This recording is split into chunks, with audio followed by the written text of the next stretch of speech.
నిర్మల్ జిల్లా Mudhol MLA G Vithal Reddy వైఖరికి నిరసనగా మాజీ జెడ్పీటీసీ లక్ష్మీనరసాగౌడ్ గౌడ్ బీఆర్ఎస్ పార్టీకి రాజీనామా చేశారు. మండలంలోని తరోడా గ్రామంలో ఏర్పాటు చేసిన విలేకరుల సమావేశంలో ఆయన మాట్లాడుతూ రాజీనామా లేఖను పోస్టు ద్వారా అధిష్టానానికి పంపుతున్నానని వెల్లడించారు.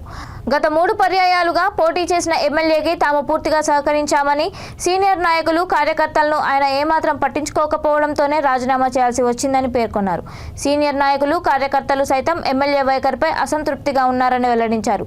దళితులు, నిరుద్యోగులు, బడుగు బలహీన వర్గాలకు ప్రభుత్వ పథకాలు ప్రకటించి అమలు చేయకపోవడం విడ్డూరంగా ఉందన్నారు. టీపీసీసీ అధ్యక్షుడు రేవంత్ రెడ్డి తమను ఆహ్వానించి చర్చించారని అన్నారు.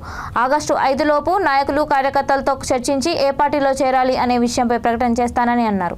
ఈ సమావేశంలో మాజీ ఎంపీపీ అనుష సాయిబాబా, సర్పంచ్ శ్వేత రవికిరణ్ గౌడ్, నాయకులు నర్సారెడ్డి, లక్ష్మణ్ సత్యనారాయణ, గైని భోజన్న, దశరథ్ తదితరులు పాల్గొన్నారు.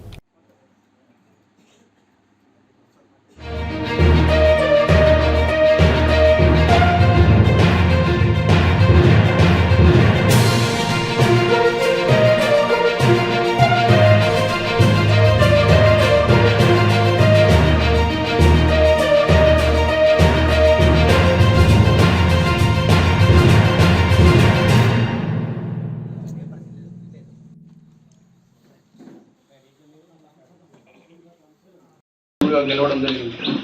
అయితే నా ఆశ ఏంటిదంటే ఎమ్మెల్యే గెలిస్తే మా అందరి కష్టాలు దూరం అయిపోతాయని పెద్ద ఆశ పడేవారం.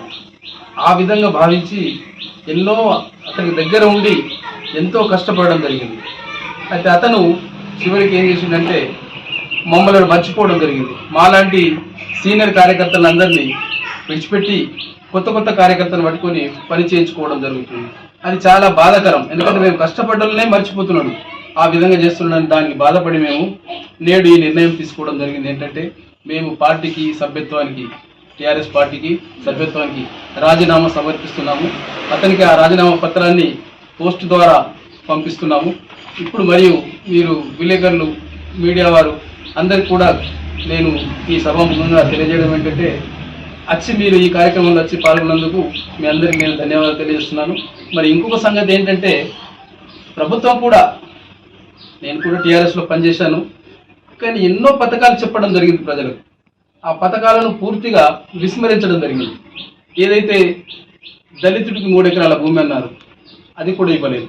ఆ తర్వాత నిరుద్యోగ భృతి, చదువుకున్న అబ్బాయిలు ఏదైతే డిగ్రీ చేసిన వాళ్ళు ఉన్నారో వాళ్ళకు 3,000 4,000 ఏదో భృతి ఇస్తామన్నారు. తెలంగాణ వచ్చిన తర్వాత తెలంగాణ రావడానికి కారణం యువకులే. అట్లాంటి యువకులకు ఏదైతే నిరుద్యోగ భృతి ఇవ్వక ఇప్పటి వరకు అదే మాదిరిగా ఉంచేశాడు. అది కాకుండా వారికి ఉద్యోగాల విషయానికి వస్తే వెంటనే 2 లక్షల ఉద్యోగాలు ఇస్తామన్నారు. 2 లక్షలు ఇవ్వలే, 2 ఉద్యోగాలు కూడా ఇంతవరకు ఇవ్వలేదు.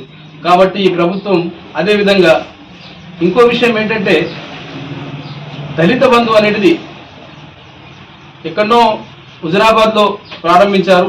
మరి మనకు కూడా అందరికి వస్తుంది. దళితులకు 10 లక్షలు ఒక్కొక్కరికి ఇస్తా అన్నారు. ఉద్యోగం ఉన్నా ఇస్తా అన్నారు.